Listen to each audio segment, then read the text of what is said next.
welcome to Script Tease, a script building podcast. I'm your host, Kinky Joe. All right, so you saw that 6th script that Daddy Ben was storytelling on TPI.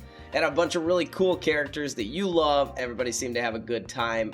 You decide you want to make a script that's kind of dope and has all these characters. Well, where do you start? You're on a computer. You go to the script website. You stare at the screen hoping for inspiration. Wait, what's that? What's that? Is that an angel? Is that an angel you hear? Oh no, it's Kinky Joe. It's Kinky Joe, it's me.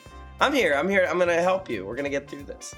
First things first, I wanna go over the script tool. I wanna go through how you actually use this bad boy. I'm gonna hide my camera for the moment, so my face is gonna disappear. First off, the website to get to the script tool is script.bloodontheclocktower.com. A simple Google will get you there, but I figured I'd be thorough. The upper left area where you can see my mouse is hovering is the filtering tool. This filters out specific characters that you want to have showing on the left side of the screen. If I were to hit the none, then it would show every character in order, starting with Townsfolk all the way down to Fabled. Actually, it starts out default that way. It's a bit of probably a bug of some kind, or maybe it's intentional, I don't know. But I didn't click anything when I joined here. Townsfolk is seemingly selected, but you can see that if you keep scrolling, everything's on there. So don't panic, totally fine, that's normal. But yeah, you can filter them by clicking anything you want. Below that, if you don't already have that revealed, if you hit this little drop down caret, you'll see the 5 different options. So right now there's 5 different categories that TPI puts all of their characters into. The base 3 scripts of Trouble Brewing, BMR, and Sex and Violets.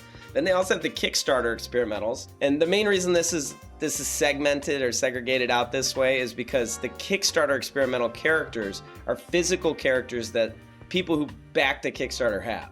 The unreleased experimental characters are not widely available to anybody. Honestly, the only way you'd have these is if you went to one of the events that TPI had, or if you had a buddy who was who's cool and made you some, or you can obviously make your own custom tokens as well. Below that is the character selection. So you have all of the roles, selecting them very simple. Right above where you actually select the characters, you can filter by name. So if I want to look for, maybe I want a character that starts with A. Who knows? I type A. Guess what? Every character that starts with A pops up. All right, these bottom 3 buttons, we have sort, randomize, and clear. Sort is the Stephen Medway approved order. Very scientific. Okay, the upper right, we have ourselves 3 different options here, and then the store where you can buy the Blood on the Clocktower board game. Highly recommend it. The first option that we have up here sets the script up as a specific kind of template. There's 3 different types of scripts that they have on here, and I'm gonna go through this really quickly. The numbers that you see on here show you the number of townsfolk, outsiders, minions, and demons. All of the base 3 have the full-size script amount, 13,444. The next one down is Teensyville. If you're not familiar with Teensyville, we're also not going to be covering that here, but the Teensyville characters are locked into a 6222 situation. That's for lower player counts, 5 or 6 players on a Teensyville script. Vodovoz is something that allows you to unrestrict your script if you'd like to have more outsiders or more minions, depending on how you set up your thing. I'm not going to go deep into that today either. We're going to strictly focus on this Ravenswood Bluff setup of 13, 4, 4, and 4. All right, so the next button down is the Save button. We're going to talk about the 2 file types that exist here, either PDF or JSON. JSON is what you upload to the official tool. It's just a file type. This is not a computer studies course. We're not going to get deep into what that means. But the PDF, very straightforward image of a document. If I was to click either of these, it would give me a prompt to save. I recommend doing that. Save all of your scripts offline, make a nice folder on your desktop somewhere. And I 100% recommend the Script Azurus website. I'll have that down in the comments for you to link to as a great database to upload your scripts to and compare to others. PDF has 2 options, letter and A4. And then you can do a PNG, which is just an image file of the exact same sizes, either letter or A4. You can achieve the same thing with the snipping tool. It's fine. All right, so that's how you save files. All right, this next button down here is the import JSON. This is how you actually load your scripts. If you click this button, it will bring up your different scripts that you guys have. You can see on the screen I've got a bunch of random ones saved in here from either my own scripts or ones I like to run or the homies, right? So you click on any of these, you can bring them up. We're not going to load any here. We're going to make something in a second. It's also important to know that you can change the name of the script and the author's name simply by clicking on the boxes here. Make sure you hit done afterwards so that it locks that in for you. All right, so where do you start? Well, as any problem you have in design, the first problem is always putting pen to paper, right? In this format, putting something on a script. You want to start somewhere. So I've got a couple of different ways that I go about this. So the 3 ways that I go about it is either a theme, a specific character, set, or gimmick, or literally randomize. Those are the 3 ways that I start. So starting with theme, a theme could be anything, a name of a script. Maybe you came up with a fun name and you want to build around that. A style of play. Maybe you have a madness type script that you'd like to make, something that deals with different forms of madness or really digs in on one form of madness and you're trying to make that script work cohesively. Finally, there's maybe a feeling of a holiday or an emotion or something you're trying to evoke within a given script. So those all kind of fall under what I'd consider theme. The next one is a specific gimmick or a specific character. So a specific character would be something like TPI just released the Bothan, and you want to make a script around the Bothan. That would be a script-specific setup, right? You just in your head alone, you think of that character and you start throwing things on paper that work with that character that give you what you want out of it. The other one that I mentioned is a gimmick. So a gimmick that kind of is a catch-all for potentially travelers. I know, the gnome, right? Or any of the fabled characters that exist, right? Those kind of things. Something like a Stormcaught player, right? That would be a gimmick. That's interesting and it's something that you could build around. The last one, or like a single demon type script, could be another one. The last one we have for inspiration is randomize, okay? Literally just randomize and see what happens and see what that does to your brain. Now, very importantly, before you hit randomize on that bottom left there, I want you to confirm in the upper right that the template for the script is in Ravenswood Bluff. Okay, if it's in Phobos, you're going to get a chaotic setup. Just everything's going to be wild. If it's in Teensy, you're going to be very restricted, right? So make sure the Ravenswood Bluff has been selected before you hit randomize. All right, now that you've decided if you're going to set your script up initially with a specific theme, a specific character, or just hit random, we need to go over a couple of basic rules on script. Okay, for our scripts, I'm going to commit you guys to 3 of these basic rules. I want you guys to only have 13 townsfolk. I want you guys to have a minimum of 4 outsiders, a minimum of 4 minions, and I want you to have at least 1 demon. Next thing is to only have 1 alignment changing character, just 1. Then finally, I would like you to have outsider manipulation in the positive direction. So for our scripts, we're going to be looking for at least some form of that to get us there. All right, so for example, let's say that you have a specific character. You're going to make a script for the Acrobat, right? So the first character you should have on the script is... you thought I was going to say Acrobat? No, it's the drunk, honestly. I want you guys to put the drunk on all of your scripts until we get past this initial step. The drunk is the most important character for script building, is 100% going to save you from a shitty script, okay? Throw it on there. It's good. Then we'll look to the actual roles that you're looking for. So if you were thinking Acrobat, look at that. There's already synergy. Okay? Other things that you might want to have on there with the Acrobat, right? We're thinking we want things that do droisin. We're thinking we want things that cause extra deaths, right? We want things that potentially wake up. Those are ideas you should have when you're creating different character-based scripts on a character, a given character, right?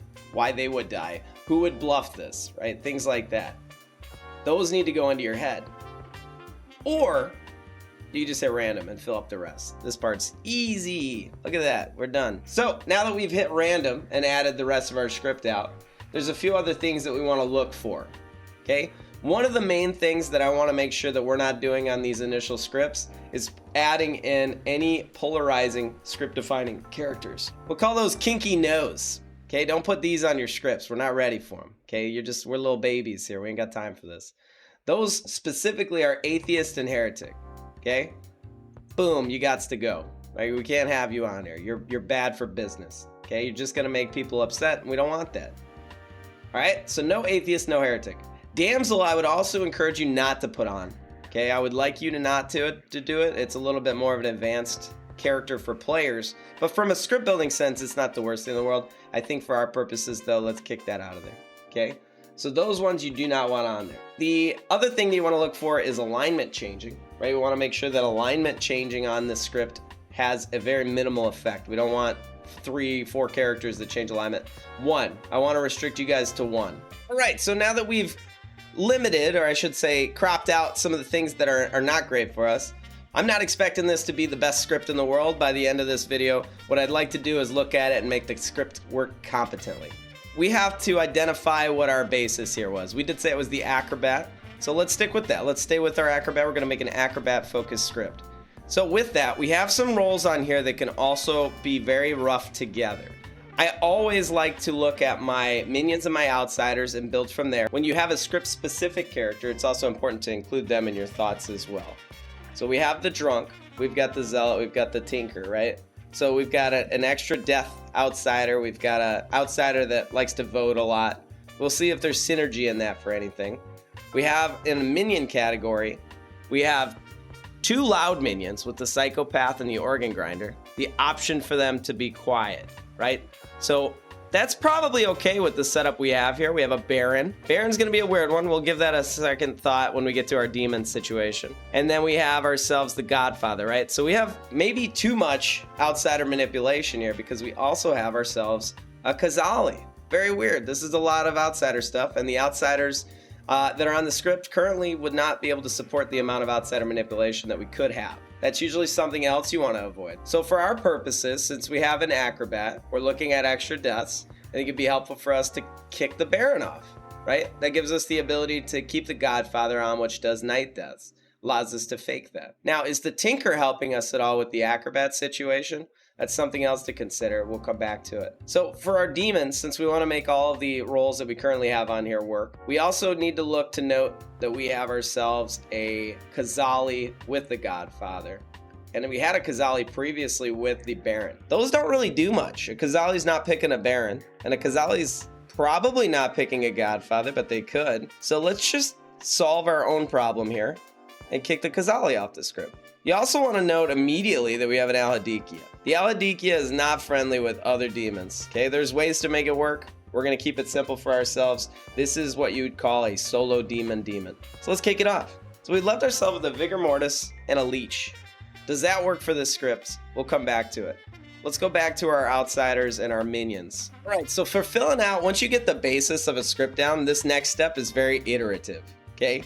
So this part takes a lot of back and forths. Look to see if something works when you put it on there. Check through the rest of the script. Remove it when it doesn't work. I'm going to go over some obvious ones on here that I already hate, and we're going to get those kicked off. So a couple of other things that were randomized onto the script. We have ourselves a king. It's a king with no choir boy, and there's no way for the king to just stay alive. The demon's got no reason but to not just kill him. Let's solve some problems here by kicking the king off. King's gone. Now, I mentioned for outsiders, I have a couple of my go-tos. I think for all of your guys' scripts, the main ones you can always throw on there until we get to more complex things. Drunk and Recluse. Recluse and Drunk, they're great. They just are. There's nothing wrong with Drunk and Recluse. They're gonna make your day a lot easier. So now that we've done that, we can move down to our minions, and let's see what synergizes well with that. We've got 2 loud minions. We do have an alchemist up top, so this is perfectly fine. And then here's where we might consider doing another quiet minion. If we're looking around, we have an Acrobat featured, and we have 2 demons that have droidening ability, one that's potentially game solving with the Leech. So for our thing, I think it'd be useful for us to throw a poisoner on here, or add some more demons with Droizen, right? Let's go all in. Let's add a no dashi. Let's really get town wondering, and then we'll throw a puck on here, okay? So now we have some townsfolk roles we need to fill out. We did a lot of Droizening. Let's make sure that we play off of that, right? All right, so looking back at townsfolk, we have a couple of ways for a town to kill themselves. One thing with the Tinker, I love having a Gossip Tinker together. I think it helps quite a bit. I think Tinker can work for a few different of the minions, like the Psychopath is fun to fake that. But let's throw a gossip on here. I think that'll help a little bit. We may have to go back to our demons in a minute to see if we balanced everything appropriately. Now remember, after adding a role to the script, it never hurts to go hit that Steven yes please button. All right, that organizes everything. So right now we're not getting any night one only information, and we have a chambermaid, right? Chambermaid is looking for roles that wake up. So we want to make sure that we balance that, but we'll look at that. We want to fill out this script first. So let's do a quick review of everything. We're just gonna throw a snake charmer on here and then peek through it. So we're gonna lock all these roles. All right, now that everything's locked in place, let's take a little gander at everything. So step by step, chambermaid. So the chambermaid is looking for waking roles. Let's see if we have a balanced distribution of waking roles. First thing you wanna look at, all of your demons wake, and there's no reason that any of them shouldn't. 2 of them wake on night 1, so that's fun. And then 2 of them wake up every other night.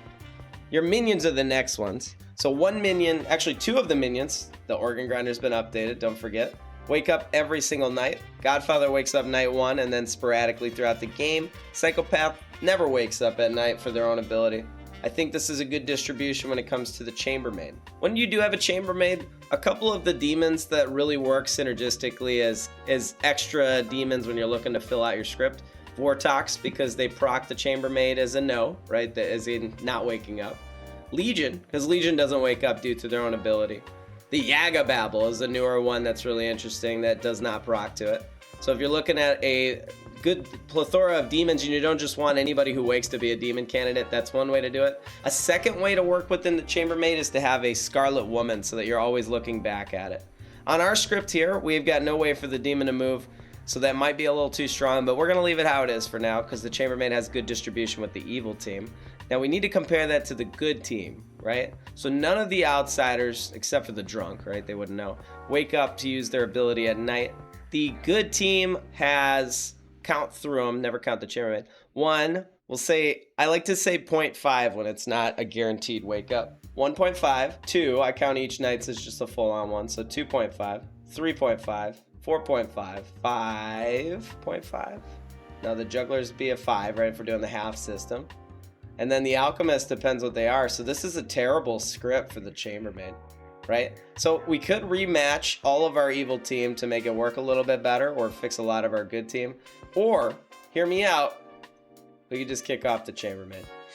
So now that we booted the chambermaid, let's throw ourselves a Shugenja on there. Okay, we're just gonna do that to give it a look. Now, how strong is the information on this script, right? We don't have demons that move. Once a demon has been doing their thing, they're locked in. Like the leech host is the leech host. The vigor mortis is not moving. The no dashi, the pucka, they're not moving. So we should consider potentially balancing some of this information out. The good team only has a few roles that learn direct info. The juggler, the Shugenja, right? Those learn direct info.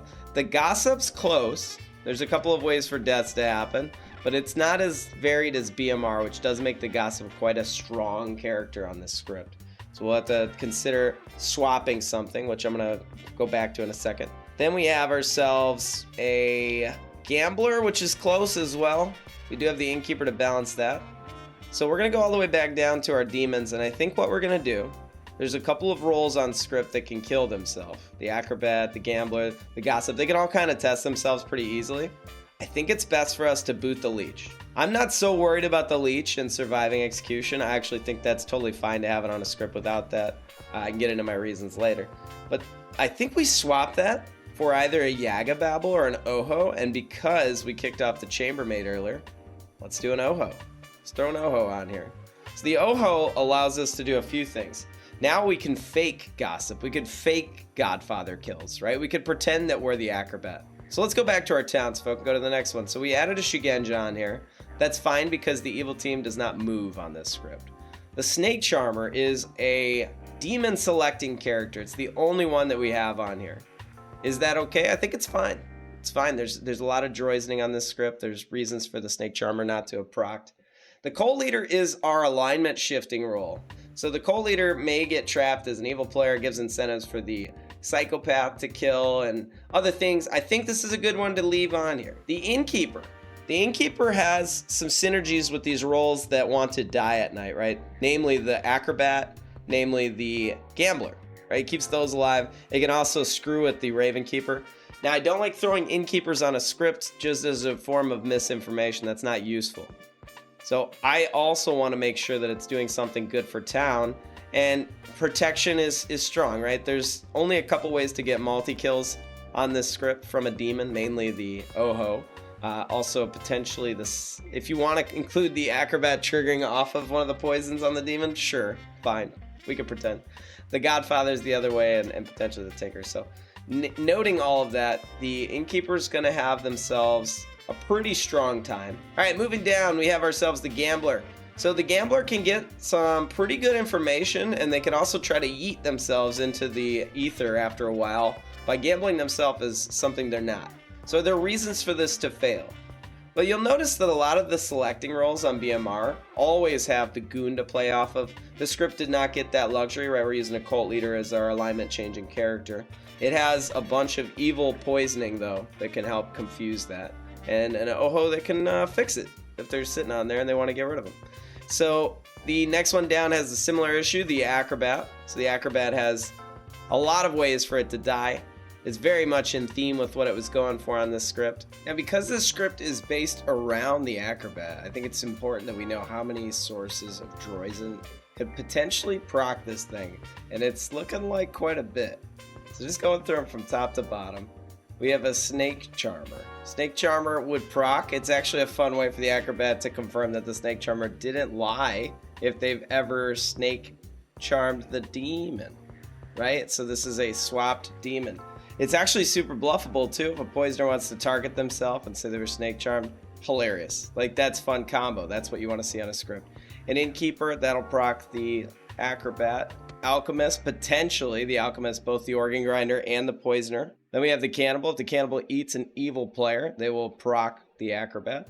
The Drunk procs the Acrobat. The Poisoner procs the Acrobat. The Organ Grinder procs the Acrobat. Hookah, No Dashi, Vigor Mortis, all proc the Acrobat. So in total, 10 different roles that can proc an Acrobat. That's a lot, but it's also very, very solvable, and because the demon can't move, I think it works. The Gossip has a lot of value on this one, and it's a great evil bluff if there's an Oho in game, or not, right? You just keep everybody wondering. Godfather can fake it a little bit. The Juggler. Juggler's very powerful. This might be a little bit strong on this one, but if it gets killed or Droizen, then the information's not the best. The Soldier, very strong most of the time. This script has 2 ways for the evil team to take care of him directly with the Psychopath and the Godfather. And then there's also the Poisoner. I think it's fine. I think it's okay to have that kind of Demon's Bane on this script. It's another reason deaths wouldn't happen, which we want to make sure we have at least a few ways. Our Alchemist is really interesting. It allows the evil team to play outed evil. Now, we have some strong evil minions on here that I'm not sure would work as well as a good player. The Poisoner is incredibly powerful. That's an exorcist that never moves. And there's not the most amount of not dying at night here for this to be justified. So Poisoner and Alchemist might not be the best combo. Psychopath with Alchemist is perfectly fine and very strong. Organ Grinder with Alchemist, no. Like, it's fine. It doesn't really do anything anymore. It used to be that they would just not die, which is strong, and they can eventually get killed by the demon and yada yada. As is, I guess you could just prove yourself, which is interesting. Then finally, the Godfather as an Alchemist role is top tier. That's just so good. And if you ever drunk the Alchemist, it's a great thing to drunk them on. I'm not against these as an Alchemist. I think Poisoner is very strong. I think Organ Grinder is meh. But they're fine. It's a good mixture, and it does allow evil to bluff as, I say outed evil, but they're bluffing as a good townsfolk. So Cannibal is the next one. Another form of Droizen misinformation, yada yada on this script. It also has a couple of jinxes, something I didn't really dig into very much, but we do want to make sure that we don't have too many jinxes on here, especially for our beginner scripts that we're working towards. This is just going to add complexity to your script. The Amnesiac is kind of a fill in the blank situation. I actually want us to avoid using the Amnesiac, so it's good that we went through this. Let's kick the Amnesiac out. We're going to add a different townsfolk in there to take over that. Then finally, the Raven Keeper. So the Raven Keeper is really useful as a night death type bane. And on here, we have a couple of things that could benefit from that. The Oho, right? If the Oho misses, or if you want a fake gambler, this is one way to give some credit back to the good team, is to make the Raven Keeper one of the extra deaths, right? Or the death. something, right? Not the worst thing in the world.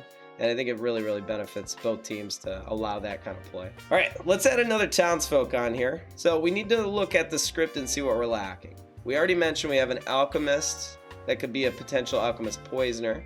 We have a pucko. We've got a few interesting things on here. So I said we weren't going to get spicy, but I've determined that this script could actually use the spice. Because we have the potential of an alchemist poisoner, I think we're okay to pull the trigger and throw new lycanthrope on here. New lycanthrope. Just to read this ability because it has changed. Each night choose an alive player. If good, they die, and the demon doesn't kill tonight. One good player registers as evil. I think this is useful. This is very strong for the evil team that registers as evil at the end. But the ability for kills to still happen helps create more of a puzzle if there is an alchemist poisoner in the game. They could test themselves on the lycanthrope. It just adds more to the game, I think, and I like this. This is going to be a fun change. We're going to throw it on there. So the synergy that we've kind of created here is a feels like BMR situation, just a little bit. We can improve this slightly. So we've got a couple of directions we can go in. We went heavy Droizen, heavy mechanical on top. When I say mechanical versus information, it's things that happen. Like you expect a mechanical effect, not just the storyteller waking you up and telling you a thing. So mechanically, we have these roles. Snake Charmer, right? If it ever works, well, yeah. The cult leader, changing alignment is a mechanical effect. So if it doesn't happen, that's an issue, right? The Innkeeper, protecting players is a mechanical effect. If they don't successfully protect, they're gonna know, they're gonna find out. The Gambler, mechanical effect if they fail. The Acrobat has a similar thing, and technically they're succeeding. I don't know if you call it a fail or succeed yet. The Lycanthrope, very mechanical. The Gossip's also quite mechanical. There's not a crazy amount of ways for extra deaths, so we want that ability on there to see if it's proccing or not. A Juggler. Juggler is a informational role, so this is not one of the mechanical ones. So we've got two so far. Shigenja and Juggler are both the informational ones. Soldier's mechanical. If they die, they died, right? Alchemist is mechanical, especially for these four roles. You're going to know pretty quickly if you're the drunk, if you're not the Godfather. Technically, I guess the Poisoner wouldn't know, but yeah, the other ones might. Then we have ourselves the Cannibal, which is half and half. If they get the ability to be the Gambler and they try to do it and nothing works, they're going to have some suspicions. And then the Raven Keeper is informational, but it does require them to mechanically die at night. So there's a strong synergy with Lycanthrope, Raven Keeper, but that's totally fine as well.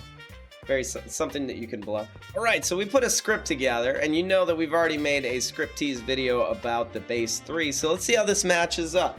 There are going to be some issues on here, some things that it didn't hit, and some ideas for you to do on like a revision 2 of the script. All right, so we've made a script. It's not the best script in the world. I'm sure there's room for improvement, but the easiest way to know if it's any good is to compare it against the base 3. Let's look at some of our categories from that first script tease video we had. So, does the demon have ways to escape? The answer immediately is no. So if a evil team thinks they've found the demon and they kill that player, they will just win. There's no way out of that one. All right, so that's a check against our script currently and something we could fix. All right, the next one is reasons for evil players to die at night. We do definitely have that one. We got a Vigor Mortis on here. Vigor Mortis is great for that. Vigor Mortis allows us to potentially hide a Godfather, maybe keep the Organ Grinder and play the entire game. That's a plus on that one. So Vigor Mortis is perfectly fine for that. Outside of manipulation, we have that. We've got Godfather. We even have Vigor Mortis, but Godfather is the more useful one for our purposes of script building. Synergy between town and evil. So you notice when we were doing our iterative design here, we went back and forth between things. That's because I was trying to make sure that it made sense if the evil team was doing certain things that's masked as town and vice versa. So if the gossip's gossiping, I am the gossip every day. Is that something evil can bluff? Yes. Yes, the Oho can do that. They can certainly do that. If I'm town, I'm killing that gossip after a few days. Because A, they're not helping. B, it could just be the Oho. And now they're just killing town for no reason, right? Now that could be backed up with other things, right? My brain immediately goes to lycanthrope, yada yada, and if they work together, they can compare and say that, yeah, I'm definitely working. But guess what? The Oho can do that too. The Oho can pretend to be both characters and fake it. So we've solved that issue. That's fine. We also have the ability for us to fake things like Gambler, Acrobat, right? Those are fakeable. Innkeeper, so if you Innkeeper drunk somebody, Poisoner, we can do that. So for some of the minions, right, they can lean into the Alchemist role. It allows the evil team to hide. Psychopath can pretend they're just an Alchemist psychopath and play quote-unquote good for most of the game. All right, does this script have alternative win conditions? The answer on that one is yes. We have a cult leader. The cult leader can be good or evil, so it fulfills both sides of that. It's not absolutely a requirement. It's just something more interesting to the script. Fairly balanced misinformation. This one's going to be a little tough because this is a highly mechanical script, and a lot of droids is possible on this one, as well as some potential extra deaths. It's a very social script. The ability for the demon not to move might be balanced by the fact that it's entirely so social as to how it's set up right now. And the script can also go very quickly. There's only a few ways for the good team to survive and for the evil team to not kill. All right, so publicly claimed roles. Well, this might be where we get a big red flag. There's way too many publicly claimed roles on here. We have cult leader, gossip, juggler. I'm not typically a fan of that. I don't like it when players are sitting there wasting time. It's funny at first, and then it's annoying quickly after that. So all three of these roles together is usually not a fun time for town. I would recommend against making this into the final draft of your script if possible. We have a demon finder. We have ourselves a snake charmer, right? It finds the demon, or lack thereof would probably be a better way to put it. Then we check alignment. So for alignment checking on this script, it's a little bit unique. We've got a cult leader that could technically check alignment, so they're neighbors. The Shigenja points towards a direction. The gossip can technically do that. All right, neighbor seating interaction. We have a few roles like that. The Nodashi, the cult leader, the Vigor Mortis. This is very much a neighbor-friendly script. Then finally, role confirmation. So we have the gambler, we have the juggler, and we have the Raven Keeper, and then, you know, the cannibal as well. Those all help you find somebody's role and confirm what they are. So overall, we hit some marks here. The negatives, again, the demon is not going to have a fun time if they get caught. However, on the other side of that, the demon itself is very powerful. There's not a lot of ways to find the demon. A lot of it is circumstantial, a lot of droidsons being thrown around, so it's very possible not to. So the fact that the demon is not able to escape is balanced by the fact that the good team is not overpowered in the direction of finding the demon. Bonus shot of Stanley. Doing, bud. All right, to kind of close off our initial revision on this script, it might be better to look at removing some of these publicly claimed roles, and it might be a good idea to maybe pop an imp in here. Some reason that the demon might have moved, or a barber, or something on those levels. We're not going to dig too deep into that. We'll leave it how it is for now. When you've done a script, though, there's a couple more things that you need to do. You need to have a script write-up. Absolutely. You're not going to get away with making a script under me if you don't have a script write-up. The script write-up has to have a few different things. First off, you need to have an idea behind the script. Okay, so throw something together, whatever it was, right? Your processes. Next thing is notable interactions. Okay, so you did your background, you have some fun stuff written up about it. Then you're going to tell us what some of these interactions you found interesting on the script are. Okay, these can blend together. These two sections could 100% just overlap with each other and be very seamless and have, mostly theme. But we want to know why we should play your script. The last thing is play notes or storyteller notes. Some of the characters in the game still have multiple ways that they can be ran. The Hatter and the Ogre come to mind immediately. If your script's been built in a specific way to use this version of the Hatter or that version of the Ogre, yada yada, make sure it's clear so that the storyteller and the players know this when they run it. This may become more and more prevalent as more and more characters get released. Another note, some of the older scripts have characters that no longer work or function the way they used to. It might be in your write-up to say this character works this way if you had no intention of changing it. The Balloonist, the Lycanthrope, the Acrobat is an outsider previously. Those are things that require you to either A, homebrew your stuff, meaning you'll need to put a bootlegger fabled on there, or write it in your interactions so it's very clear for the storyteller, right? All of those, or update your script. Those are the three options you got, really. And that's it. That's it. You made it. You did a script. That's the basics. This is our little bastard that we've created together. So you're a bunch of single dads out there, and I'm just this lonely mom trying to take care of this baby, and I want your guys' child support. And by child support, I mean I want your ideas in the comments. I want you to send me what you would do to fix this script. Noting the different options that we've talked about or the different issues that we've seen, what would you do to fix this? Let me know in the comments. All right, in our future videos, we're gonna deep dive Outsiders, we're gonna deep dive Minions, we're gonna have a blast. There's gonna be so much scripting, your body won't even be able to handle it. All right, I'll see you next time. Bye-bye.